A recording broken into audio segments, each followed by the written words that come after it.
Hello student, welcome again in SGPS online classes. Today we are starting the treatment of life policies in the case of retirement and death. In this topic we discuss firstly adjustment of life policy in the case of retirement. पहले हम retirement के case में जो life policies है उनका treatment समझते हैं. तो सबसे पहले हम समझते हैं when a joint life policy is taken by firm on the life of all the partner following condition will be arise.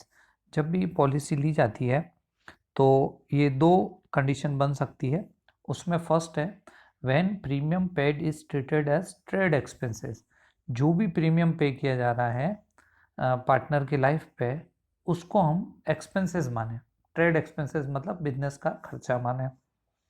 तो इस सिचुएशन में क्या होता है, इन this situation surrender value of the life policy is distributed between all the partner in their old profit ratio and joint life policy will be shown in the balance sheet at surrender value. तो इस case में हम joint life policy को जो surrender value है उससे बांटते हैं और पुराने रेशियो में बांटते हैं. अब यहाँ पे सरेंडर वैल्यू क्या है उसको समझ लें. जब भी पॉलिसी ली जाती है और उस पॉलिसी का जो भी अमाउंट होता है, जैसे हमने 1 लाख की इंश्योरेंस पॉलिसी ली तो उसकी फिक्स प्रीमियम हमें पे करनी होती है.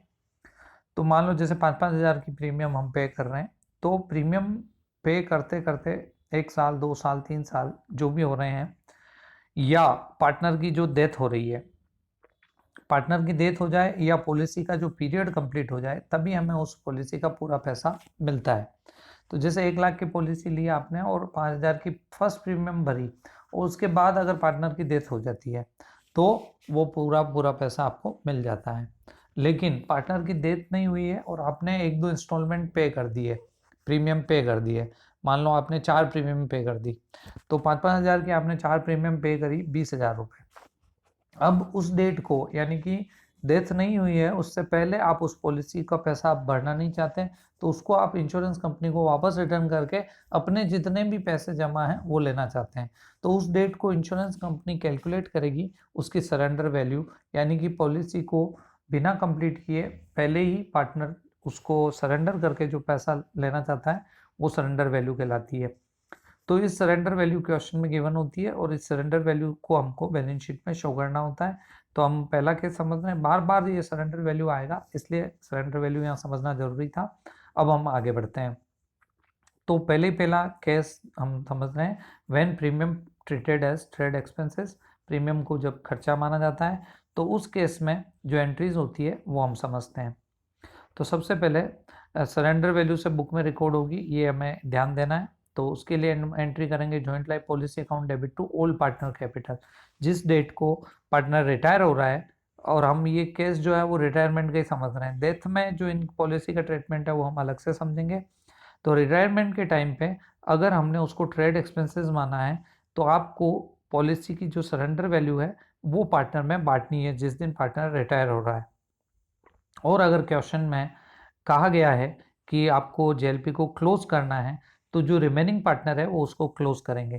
तो एक बार आप सरेंडर वैल्यू से जेएलपी को बांटोगे तो जेएलपी अकाउंट ओपन हुआ और उस जेएलपी अकाउंट ओपन अकाउंट को क्लोज करने के लिए जो यहाँ हमने देखिए जेएलपी डेबिट किया है और ये ओपन हुआ है, तो अब इसको क्लोज करने हैं तो हमें जेएलपी को क्रेडिट करना होगा. तो उसमें जो रिमेनिंग पार्टनर है वही इसको क्लोज करेंगे. तो उसके लिए एंट्री होगी remaining partner capital account debit to joint life policy account और ये एंट्री होगी नए रेशियो में. तो पुराने रेशियो में हमने एक बार जॉइंट लाइफ पॉलिसी की जो सरेंडर वैल्यू जो भी थी वो बांटी और नए रेशियो में उसको वापस क्लोज किया. और क्लोज तभी करना है जबकि बैलेंस शीट में आपको शो नहीं करनी हो. अगर क्वेश्चन में नहीं कहा गया है तो आप उसको फिर बैलेंस शीट में शो करेंगे, क्लोज नहीं करेंगे. तो ये तो हो गया ट्रीटमेंट जब रिटायरमेंट होता है. अब कभी कभी क्या होता है रिटायरमेंट के टाइम पे पार्टनर एक्चुअल में सरेंडर कर देते हैं, यानी कि इंश्योरेंस कंपनी को एक्चुअल में देके पैसा ले लेते हैं. और पहले वाला केस जो भी हमने समझा उसमें एक्चुअल में सरेंडर नहीं हो रही है, केवल उस डेट को पार्टनर जो जाने वाला है उसको उसकी सरेंडर वैल्यू देने के लिए अपन ये एंट्री कर रहे हैं. ये फर्स्ट वाली जो हमने एंट्री करी थी ये, और सेकेंड उसको क्लोज करने की, लेकिन पॉलिसी कंटिन्यू रहेगी. लेकिन कभी कभी क्या होता है एक्चुअल में सरेंडर कर दें तो क्या एंट्री होगी वो हम समझ रहे हैं. अब तो joint life policy actually surrendered on the date of retirement and partner amount is received by insurance company. जो भी पॉलिसी का अमाउंट है वो इंश्योरेंस कंपनी से मिल गया है, तो एक बार अमाउंट रिसीव करने की एंट्री करेंगे cash debit to joint life policy, और उसको फिर बांट दिया जाएगा joint life policy debit to all partner in old profit sharing ratio. तो इसमें क्लोज करने की जरूरत नहीं पड़ती क्योंकि ऑलरेडी हमने सरेंडर कर दी, तो वो पैसा मिल चुका है और फिर पार्टनर को बांटा है। और पिछले केस में पहले हमने बांट दिया था, और उसको अगर आप कंटिन्यू रखना चाहते हैं तो या तो बैलेंस शीट में शो करें, और बैलेंस शीट में शो नहीं करना है तो उसको आपको नए रेशियो में क्लोज करना है। तो ये ट्रीटमेंट हुआ रिटायरमेंट के टाइम पे। कब? जब उसको क्या माना जाए? ट्रेड एक्सपेंसेस माना जाए। अब हम दूसरे पे आते हैं, सेकेंड टॉपिक पे। इस एंट्रीज को जो अभी हमने समझी अच्छे से आपको लर्न करनी है, समझनी है, और आगे क्वेश्चन जो प्रैक्टिकली होंगे उसमें सब ये एंट्रियाँ काम आएगी, इसलिए आप अच्छे से समझ लें और नोट भी कर लें इनको। अब हम सेकंड समझ रहे हैं, when premium treated as capital expenditure. जब उसको कैपिटल एक्सपेंडिचर माना जाए, कैपिटल एक्सपेंडिचर मान रहे हैं तो जो जॉइंट पॉलिसी का जो हम खर्चा कर रहे हैं वो एक्सपेंसेस प्रॉफिट एंड लॉस में नहीं जाके बैलेंस शीट में इसको एसेट्स की तरह ट्रीट करना पड़ेगा आपको। तो कैपिटल एक्सपेंडिचर यानी कि पूंजीगत खर्चा जब होता है कैपिटल एक्सपेंडिचर जो किसी एसेट्स पे किया जाता है, तो एसेट्स माना जाएगा। इस सिचुएशन में हमें क्या डिसीजन लेना है वो हम समझते हैं। In this situation joint life policy already appear in the balance sheet of the firm at surrender value on the date of retirement. अगर पहले से सरेंडर वैल्यू दिखा रखी है, क्योंकि उसको माना जाता है जब एसेट्स तो बैलेंस शीट में दिखाई जाती है, तो ये पहले से आपके बैलेंस शीट में दी हुई होगी। और जब भी मान लो क्वेश्चन में बैलेंस शीट में दी हुई है, इसका मतलब आप पहले से समझ लें कि इसको क्या माना गया है, कैपिटल एक्सपेंडिचर माना गया है। Therefore there is no need to pass any entry। तो इसके लिए अलग से कोई एंट्री करने की जरूरत नहीं होती है, और इसको रिवैल्यूएशन में हम ट्रीट जैसे अदर एसेट्स का करते हैं वैसे ही इसका ट्रीटमेंट रिवैल्यूएशन में होगा। और however if there is revaluation on date of retirement, the adjustment is made through revaluation account, and joint life policy account appear in the balance sheet is revalued price it remaining partner decide to joint life policy should not appear in balance sheet, then pass the following entry। तो इस case में आपको अलग से entry कोई करने की जरूरत नहीं है। बैलेंस शीट में जो सरेंडर वैल्यू दे रखी है और एक्चुअल में जो नीचे वैल्यू दे रखी है बढ़ रही है, तो रिवैल्यूएशन के आप उसको क्रेडिट में शो कर देंगे जेएलपी, और कम हो रही है तो डेबिट में शो कर देंगे। तो रिवैल्यूएशन में इसका ट्रीटमेंट हो जाएगा, अलग से इसकी कोई एंट्री नहीं करनी है। लेकिन अगर पार्टनर्स को डिसाइड करे कि इसको क्लोज करना है, तो न्यू प्रॉफिट शेयरिंग रेशियो में जो रिमेनिंग पार्टनर है वो क्लोज करेंगे, उसकी एंट्री होगी remaining partner capital debit to joint life policy. और ये तभी करना है जब क्वेश्चन में कहा गया हो कि आपको बुक में शो नहीं करना है, तो ये एंट्री करनी है। बाकी आपको रिवैल्यूएशन में जैसे दूसरे एसेट्स घटती बढ़ती है वैसे ही इसका ट्रीटमेंट करना है। अब इसमें एक नोट भी समझ लें आप, joint life policy is actually surrender on the date of retirement of partner and receive from insurance company, तो फिर आपको एंट्री करनी पड़ेगी। तो रिसीविंग की एंट्री वही है जैसे हमने पिछले मेथड में समझा, cash to joint life policy, और फिर इसको बांटने की जो एंट्री होगी joint life policy debit to all partner, और पुराने रेशियो में हम इसको बांट देंगे। इस केस में हमें क्लोज की अलग एंट्री करने की जरूरत नहीं है। तो ये हमने दोनों केसेस समझे, जब उसको कैपिटल एक्सपेंडिचर माना जाए, जब उसको ट्रेड एक्सपेंसेस माना जाए। तो ये तो बात थी रिटायरमेंट की, जब रिटायरमेंट पे पॉलिसी का ट्रीटमेंट होता है। अब हम समझते हैं जो डेथ के टाइम पे कैसे इसका ट्रीटमेंट किया जाता है। तो डेथ के टाइम पे अलग अलग केसेस हैं, और मैं बार बार आपको कह रहा हूँ इन एंट्री को आप अच्छे से समझ लें, नोट कर लें, क्योंकि ये सारी एंट्रीज जो आगे वीडियो में हम क्वेश्चन आपको सोल्व करके समझाएंगे उसमें आपकी ये सारी एंट्रीज काम आएगी। तो ये एंट्री याद होगी तो ही वो क्वेश्चन समझने में आसानी रहेगी। तो आप इनको अच्छे से समझ लें और नोट कर लें। अब हम आते हैं डेथ वाले टॉपिक पे। अभी जो हमने पिछला टॉपिक समझा वो था रिटायरमेंट वाला।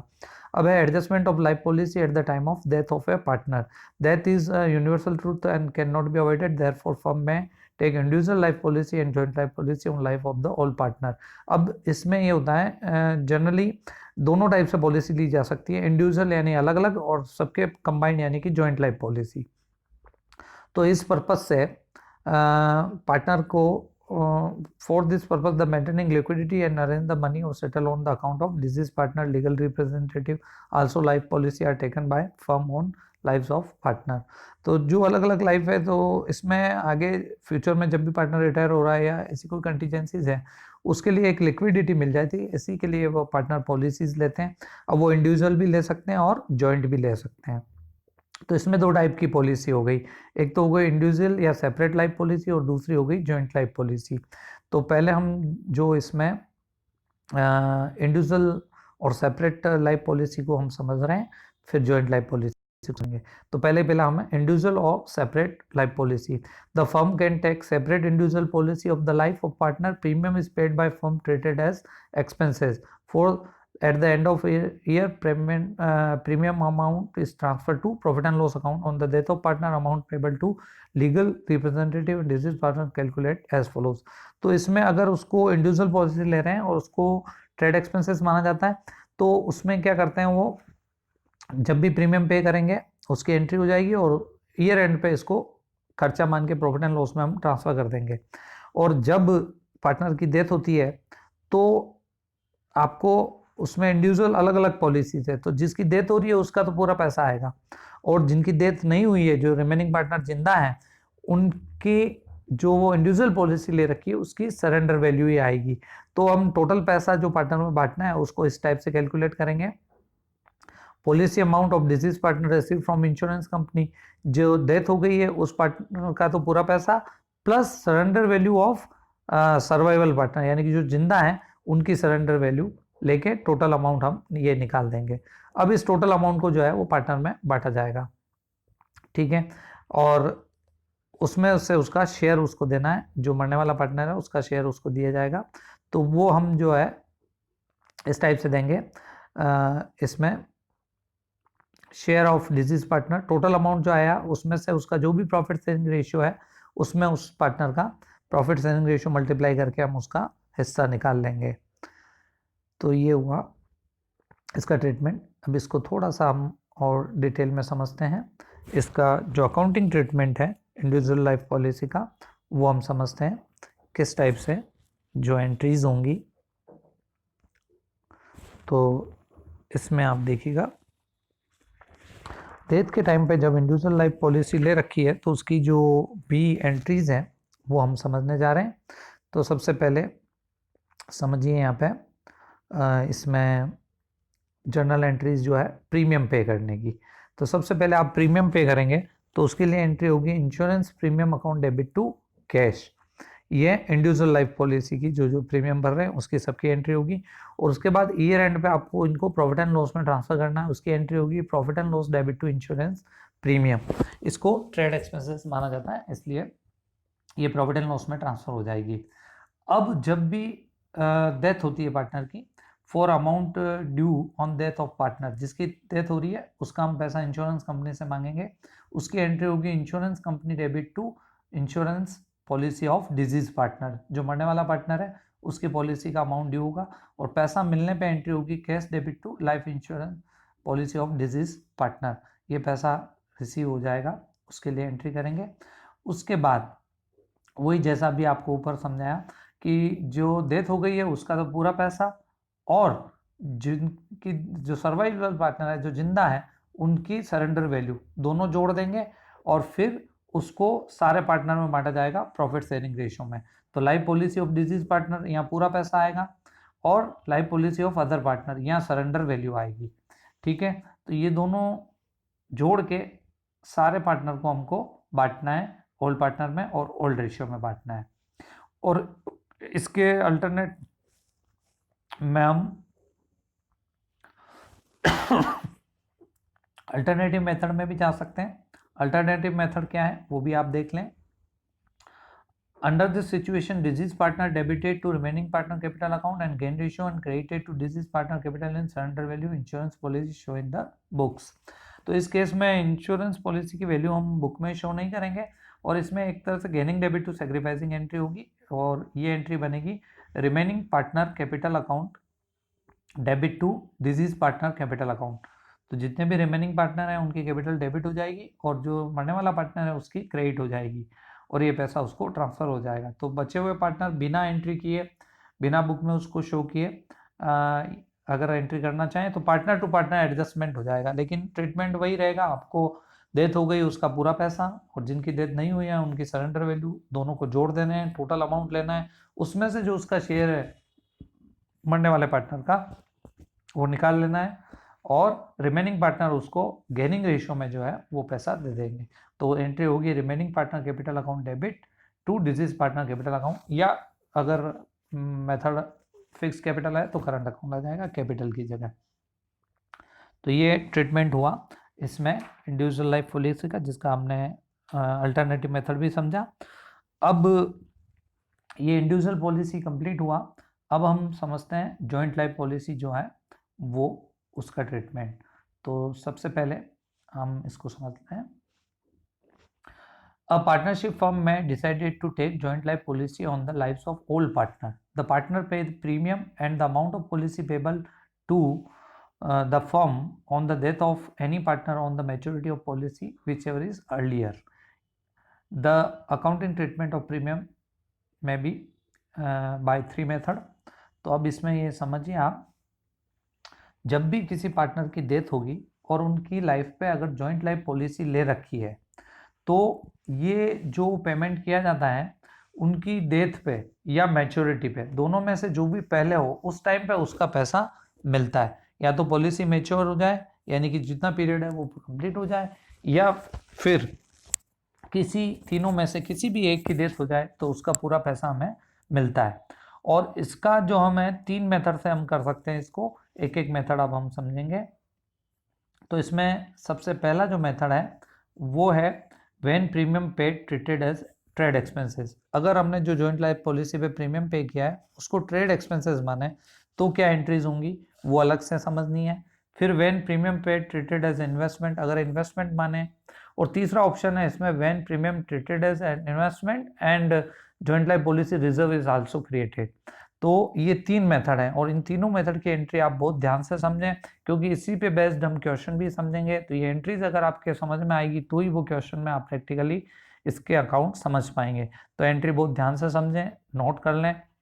तो हम पहले मेथड पे आ रहे हैं, अगर उसको हम ट्रेड एक्सपेंसेस माने तो सबसे पहला मेथड जो है वो आप समझिएगा, स्टार्ट कर रहे हैं हम first method, when premium paid treated as trade expenses. तो ट्रेड एक्सपेंसेस माने तो क्या एंट्रीज होंगी वो समझना है हमें। तीनों की लाइफ पे कंबाइंड पॉलिसी है और एक एक एंट्री समझेंगे। तो सबसे पहले हमने एवरी ईयर प्रीमियम पे करना होगा, जो भी डेट हो क्वेश्चन में दे रखी होगी। प्रीमियम पे करने की एंट्री होगी insurance premium account debit to cash या बैंक।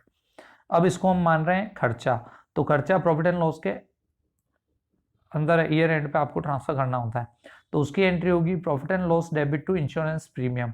ये एंट्री हर साल करनी है आपको, एक तो प्रीमियम पे करने की और प्रॉफिट एंड लॉस में ट्रांसफर करने की, ये एवरी ईयर होती जाएगी। ठीक है। अब जब डेथ होगी तो प्रीमियम जो भी पॉलिसी का अमाउंट है वो ड्यू होगा, तो ये एंट्री करनी, तो ये डेथ वाले ईयर में होगी एंट्री, तो उसमें आपको क्लेम करना है, उसकी एंट्री होगी इंश्योरेंस कंपनी। 2 एंट्री हो गई ऊपर वाली कंटिन्यू हर साल। अब जिस साल में डेथ होगी तो ये तीसरी एंट्री का रोल आएगा, तो वो एंट्री है insurance company debit to JLP account, और पैसा मिलने पे bank debit to insurance company. ये एक बार क्लेम करेंगे उसकी एंट्री, और ये पैसा रिसीव करने की एंट्री, ये तभी होगा जिस ईयर में डेथ होगी। बाकी आपको 2 एंट्री जो रेगुलर है ऊपर वाली करनी है। फिर जो भी पॉलिसी का पैसा है वो आपको डिस्ट्रीब्यूट करना है पार्टनर में जो रिसीव किया आपने, तो उसके लिए एंट्री होगी ये insurance company debit to JLP की जो एंट्री करी, JLP account debit to all partner capital, उस दिन पूरा पैसा मिलेगा और ये सारे पार्टनर में बढ़ जाएगा उनके प्रॉफिट शेयरिंग रेशियो में। ठीक है। और अगर ईयर एंड आया नहीं है, उससे पहले ही डेथ हो गई है, तो उसका जो बैलेंस है वो भी आपको पॉलिसी अकाउंट में ट्रांसफर करना होता है, वो भी आप यहाँ ध्यान देंगे। ये जो नोट है वो आप अच्छे से समझें कि the balance in insurance premium account अगर बच गया है on the death of the partner will transfer to joint life policy account, ये जॉइंट लाइफ पॉलिसी अकाउंट में ट्रांसफर हो जाएगा। यहाँ पे देखिए joint life policy account death हो रही है उसी डेट को ओपन हो रहा है ये, तो इसका जो भी क्रेडिट बैलेंस होगा उसमें वो बैलेंस में उस प्रीमियम का पैसा उस दिन का डेबिट हो जाएगा, और जो पॉलिसी का पैसा मिल रहा है पूरा का पूरा उसमें से प्रीमियम काट के बाकी का पैसा ही बांटेंगे अपन, क्योंकि यहाँ पे वो पैसा ट्रांसफर हो रहा है। और ये नोट जो है वो बहुत इंपॉर्टेंट है, ये प्रैक्टिकल क्वेश्चन में आप समझने ध्यान रखेंगे। तो कुल मिला के हर साल आपको प्रीमियम पे करना है, प्रॉफिट एंड लॉस में ट्रांसफर करना है, प्रीमियम पे करना है, प्रॉफिट एंड लॉस में ट्रांसफर करना है, ये करते जाना है। और जिस साल में डेथ होगी तो उस साल में ईयर एंड से पहले ही आपने प्रीमियम पे कर दिया है लेकिन उसको प्रॉफिट एंड लॉस में ट्रांसफर नहीं किया है, उस साल वो प्रॉफिट एंड लॉस में ट्रांसफर नहीं होके डेथ वाले साल में वो जेएलपी अकाउंट में ट्रांसफर होगा, और जेएलपी अकाउंट का जो बैलेंस बचेगा प्रीमियम का पैसा काटने के बाद वो पार्टनर में बटेगा, ये आप ध्यान रखेंगे। तो ये पहला मेथड हुआ आपका जिसमें इसको एक्सपेंसेस माना जाता है। अब हम दूसरा मेथड समझ रहे हैं। मैं वापस कह रहा हूँ, जो भी एंट्री अभी समझी आपने वो अच्छे से आप नोट कर लें, समझ लें, उसके बाद ही आपको ये क्वेश्चन समझ में आएंगे। नेक्स्ट वीडियोस में हम क्वेश्चन भेजेंगे, उसमें आपको इन एंट्री की जानकारी होनी चाहिए, आपके नॉलेज में होनी चाहिए, तो वो क्वेश्चन आपको अच्छे से समझ में आएंगे। अब हम जो अपना सेकेंड है वो लेते हैं। When premium paid is treated as an investment, जब इन्वेस्टमेंट माना जाए उसको, तो इन्वेस्टमेंट मानेंगे तो वो बैलेंस शीट में शो होगी, प्रॉफिट एंड लॉस में पूरा का पूरा पैसा ट्रांसफर नहीं होगा, केवल उतना ही होगा जितना हमें नुकसान हो रहा है। यानी कि जैसे प्रीमियम हमने भरा 10,000 और सरेंडर वैल्यू मिल रही है मान लो 8,000, तो 2,000 रुपये हमारा लॉस है, वो भी प्रॉफिट एंड लॉस में जाएगा और सरेंडर वैल्यू बैलेंस शीट में शो होगी। तो उसके लिए अब क्या एंट्रीज हैं वो हम समझते हैं इस मेथड में, और इसमें सिंपल है, इसमें रिजर्व नहीं बना है। तीसरा मेथड इसके बाद आएगा, उसमें इन्वेस्टमेंट भी मानना है और साथ में रिजर्व भी बनाना है। तो इस मेथड को हम स्टार्ट कर रहे हैं। The element of the investment is employed in life insurance, so some accountant do not consider it expenses but they consider as a investment. कुछ अकाउंटेंट जो है इसको इन्वेस्टमेंट मानते हैं, और जो इन्वेस्टमेंट मानते हैं वो कैसे ट्रीटमेंट करते हैं वो इसमें हम समझ रहे हैं। तो joint life policy amount is debited bye amount of premium paid and show the asset side of the balance sheet, और जब एसेट्स उसको इन्वेस्टमेंट मान रहे हैं तो उसको एसेट साइड में शो करना है। And the balance of life policy account is kept equal to surrender value, so profit and loss debited with the difference amount of joint life policy and surrender value every year. अब यहाँ आपको ये ध्यान देना है कि surrender value question में given होगी, जितना आपने प्रीमियम पे किया है और बुक में जो सरेंडर वैल्यू देख रही है उन दोनों का जो डिफरेंस है वही प्रॉफिट एंड लॉस में आपको ट्रांसफर करना है। तो ये प्रैक्टिकली और क्वेश्चन में भी आपको समझ में आएगा। तो अब हम एंट्री इसकी है वो ध्यान से समझ लें, तो ही इसके क्वेश्चन और इसके अकाउंट हम समझ पाएंगे। तो सबसे पहले है on the payment of premium. जब भी प्रीमियम पे करेंगे तो पहले हमने insurance premium debit to bank किया था जब खर्चा माना था, लेकिन अब उसको इन्वेस्टमेंट मान रहे हैं, इसलिए जॉइंट लाइफ पॉलिसी के नाम से डेबिट होगा पैसा। तो हम प्रीमियम पे कर रहे हैं लेकिन एंट्री होगी joint life policy account debit to bank, न कि insurance premium debit to bank, ये आप ध्यान देंगे। उसके बाद आपको प्रॉफिट एंड लॉस में ट्रांसफर करना है, profit and loss account debit to JLP, ये पैसा वो ट्रांसफर करना है जो आपने उसका जो बैलेंस है वो तो सरेंडर वैल्यू के बराबर ही रहेगा और बुक में शो करना है। जैसे आपने 10,000 प्रीमियम पे करी और उसका मान लो फर्स्ट ईयर की जो सरेंडर वैल्यू है 0, तो पूरा 10,000 प्रॉफिट एंड लॉस में जाएगा। या फिर आपने 10,000 प्रीमियम पे करी, सरेंडर वैल्यू उस दिन है 6,000, तो 4,000 जाएगा। तो हर साल का आपको चेक करना पड़ेगा।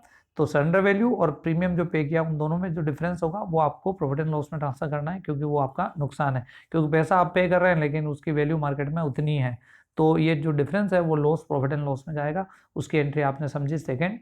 उसके बाद आपको जब पॉलिसी, ये दो एंट्री तो लगातार करनी है, ये और ये दोनों आपको लगातार करनी है एवरी ईयर जब तक कि डेथ नहीं होती। तो ये ही एंट्री रेगुलर चलती रहेगी, प्रीमियम पे करेंगे और जो भी डिफरेंस का पैसा प्रॉफिट एंड लॉस में ट्रांसफर करेंगे। ये एंट्री हर साल में होगी, लेकिन जिस साल में डेथ होती है उस साल में ये नई एंट्री जो थर्ड आएगी, आपको जब भी डेथ होगी तो आपको इंश्योरेंस कंपनी से वो पैसा क्लेम करना है, उसकी एंट्री होगी insurance company debit to JLP, और पैसा मिल गया है तो bank debit to insurance company, ये डेथ वाली ईयर में ही होगी। और उसके बाद जो भी आपका बैलेंस है जेएलपी का वो आपको पार्टनर में बांटना है, JLP account debit to all partner capital, और ये एंट्री बांटने की हो जाएगी। तो ये पांचों एंट्री हमने समझी। ये जब इन्वेस्टमेंट माना जाता है तो इस टाइप से ट्रीटमेंट होता है। और अब हम तीसरा समझेंगे, जब इन्वेस्टमेंट माना जा रहा है और साथ में रिजर्व भी बनाया जा रहा है, तो वो आपको समझना है तीसरा मेथड। तो देखिएगा आप ध्यान से, third method, when premium paid treated as investment and joint life policy reserve is credited, reserve भी बनाया जा रहा है साथ के साथ, तो आप उसमें समझेंगे इस मेथड में क्या होता है। Under this method premium paid on JLP account is debited to joint life policy account, and the amount of premium paid to debited to P&L appropriation and credited to JLP reserve account. The adjustment regarding difference between premium and surrender value made through the joint life policy reserve account. यानी कि इसमें जैसे अभी हमने जो पिछला हमने समझा था कि हर साल आपको प्रीमियम का पैसा पे करना है और सरेंडर वैल्यू से जो डिफरेंस है वो आपको उसमें प्रॉफिट एंड लॉस में ट्रांसफर करना है। तो वो नुकसान के लिए जो हमने एक रिजर्व क्रिएट किया है इसमें एक्स्ट्रा, उसकी एंट्री इसमें एक्स्ट्रा है, बाकी एंट्रियाँ वो की वो है। तो सबसे पहले एंट्री तो वही जॉइंट लाइफ पॉलिसी का प्रीमियम पे करने की, जॉइंट लाइफ पॉलिसी अकाउंट, ये फर्स्ट एंट्री है, joint life policy account debit to bank account, पहली एंट्री ये हो गई। उसके बाद आपको प्रॉफिट एंड लॉस एप्रोप्रिएशन में जो पैसा ट्रांसफर कर रहे थे उसकी जगह अब एंट्री होगी इसमें P&L appropriation account debit to JLP reserve, यानी कि जितनी प्रीमियम पे करी उसके बराबर पैसा आपको प्रॉफिट एंड लॉस एप्रोप्रिएशन से रिजर्व में ट्रांसफर करना है। ये आपको हर साल करना है। और जो डिफरेंस जो आपने जॉइंट लाइफ पॉलिसी और सरेंडर वैल्यू का डिफरेंस प्रॉफिट एंड लॉस में ट्रांसफर किया उसकी जगह वो रिजर्व से कवर होगा। उसकी एंट्री होगी joint life policy reserve account debit to JLP account, यानी कि हर साल प्रीमियम पे करो और प्रीमियम के बराबर पैसा प्रॉफिट एंड लॉस एप्रोप्रिएशन में ट्रांसफर कर दो, और इनका जो भी डिफरेंस है वो प्रॉफिट एंड लॉस से लेने के बजाय P&L जो जॉइंट लाइफ पॉलिसी रिजर्व है उससे कवर करो। तो इसमें 3 एंट्री हो गई, जबकि पहले में हमने 2 ही एंट्री की थी, JLP डेबिट टू बैंक और profit and loss debit to JLP, लेकिन अब इसमें 3 एंट्री होगी, JLP डेबिट टू बैंक, फिर एप्रोप्रिएशन से पैसा लेने की entry JLP appropriation profit and loss appropriation debit to JLP reserve second entry, और उसके बाद third entry joint life policy reserve to JLP, ये डिफरेंस का पैसा। ये 3 एंट्री आपको लगातार हर साल करनी है। फिर जिस साल में डेथ हो रही है वहाँ पे ये 4th एंट्री आएगी, तभी आएगी जब डेथ होगी। तो ये 4th एंट्री होगी इंश्योरेंस कंपनी, डेथ होते ही इंश्योरेंस कंपनी से पैसा क्लेम करने की, insurance company debit to JLP, ये पूरा पैसा आ जाएगा प्रीमियम का और रिसीव हो जाएगा तो बैंक टू इंश्योरेंस कंपनी। और उस साल में अब आपको एक काम एक्स्ट्रा और करना है, जो भी JLP रिजर्व का बैलेंस है उसको ट्रांसफर करना है JLP अकाउंट में। तो उसकी एंट्री होगी joint life policy reserve debit to joint life policy account, और उसके बाद जो JLP का बैलेंस है वो पार्टनर में बांटना है पुराने रेशियो में। तो ये एंट्रीज हैं, एक एक एंट्री आप अच्छे से समझ लें, नोट कर लें, याद कर लें, क्योंकि इसी के बेस पे ही क्वेश्चन जो है आगे जो सॉल्व क्वेश्चन है वो हम समझेंगे। और जब तक ये एंट्री आपको समझ में नहीं आएगी तब तक आप उनके अकाउंट अच्छे से नहीं समझ पाएंगे। तो एंट्री कौन सी करनी है, कब करनी है, वो सारा हमने समझा, इसको आप अच्छे से समझें और नोट कर लें। Thank you.